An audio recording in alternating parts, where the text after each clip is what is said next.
ಅಹಲ್ಯಾಳ ಕಥೆ.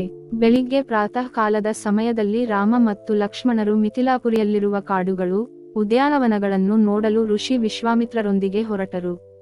ಅವರು ಉದ್ಯಾನದಲ್ಲಿ ನಿರ್ಜನವಾದ ಸ್ಥಳವನ್ನು ನೋಡಿದರು.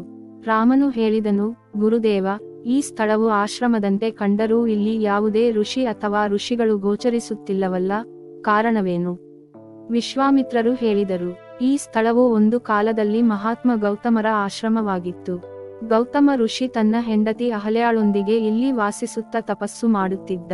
ಒಂದು ದಿನ ಋಷಿ ಗೌತಮನ ಅನುಪಸ್ಥಿತಿಯಲ್ಲಿ ಇಂದ್ರನು ಗೌತಮನ ವೇಷದಲ್ಲಿ ಬಂದು ಅಹಲ್ಯೆಯ ಬಳಿ ಪ್ರಣಯ ಯಾಚನೆ ಮಾಡಿದ.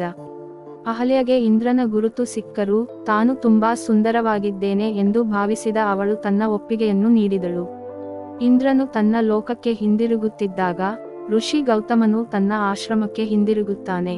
ಆಗ ಇಂದ್ರ ತನ್ನ ವೇಷದಲ್ಲಿ ಇರುವುದನ್ನು ನೋಡಿ ಗೌತಮ ಎಲ್ಲವನ್ನೂ ಅರ್ಥಮಾಡಿಕೊಂಡು ಇಂದ್ರನಿಗೆ ಶಾಪ ನೀಡುತ್ತಾನೆ. ನಂತರ ಅವನು ತನ್ನ ಹೆಂಡತಿಯನ್ನು ಶಪಿಸುತ್ತಾನೆ. ಓ ದುಷ್ಟ ಮಹಿಳೆ, ನೀನು ಇಲ್ಲಿ ಸಾವಿರಾರು ವರ್ಷಗಳ ಗಾಳಿಯನ್ನು ಸೇವಿಸುತ್ತಾ ಕಲ್ಲಾಗಿರು ಎಂದು ಶಾಪ ನೀಡುತ್ತಾನೆ. ಶ್ರೀರಾಮನು ಈ ಅರಣ್ಯವನ್ನು ಪ್ರವೇಶಿಸಿದಾಗ ಮಾತ್ರ ಅವನ ಕೃಪೆಯಿಂದ ನಿನ್ನ ಉದ್ಧಾರವಾಗಲಿ.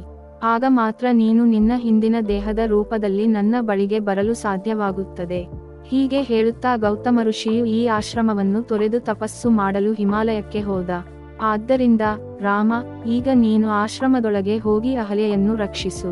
ವಿಶ್ವಾಮಿತ್ರರಿಂದ ಅನುಮತಿ ಪಡೆದ ನಂತರ ಸಹೋದರರಿಬ್ಬರೂ ಆಶ್ರಮವನ್ನು ಪ್ರವೇಶಿಸಿದರು. ಅಲ್ಲಿ ಅಹಲ್ಯೆ ಎಲ್ಲಿಯೂ ಕಾಣಿಸಲಿಲ್ಲ. ಅವಳ ತೇಜಸ್ಸು ಮಾತ್ರ ಇಡೀ ವಾತಾವರಣದಲ್ಲಿ ಹರಡಿತ್ತು. ಅಹಲ್ಯೆಯ ಕಣ್ಣುಗಳು ರಾಮನ ಮೇಲೆ ಬಿದ್ದಾಗ ಅವನ ಪವಿತ್ರ ದರ್ಶನದಿಂದ ಅವಳು ಮತ್ತೊಮ್ಮೆ ಸುಂದರ ಮಹಿಳೆಯಾಗಿ ಕಾಣಿಸಿಕೊಂಡಳು. ಅಹಲ್ಯೆಯನ್ನು ಸ್ತ್ರೀರೂಪದಲ್ಲಿ ನೋಡಿದ ರಾಮ ಮತ್ತು ಲಕ್ಷ್ಮಣರು ಗೌರವದಿಂದ ಅವಳ ಪಾದಗಳನ್ನು ಮುಟ್ಟಿ ನಮಸ್ಕರಿಸುತ್ತಾರೆ.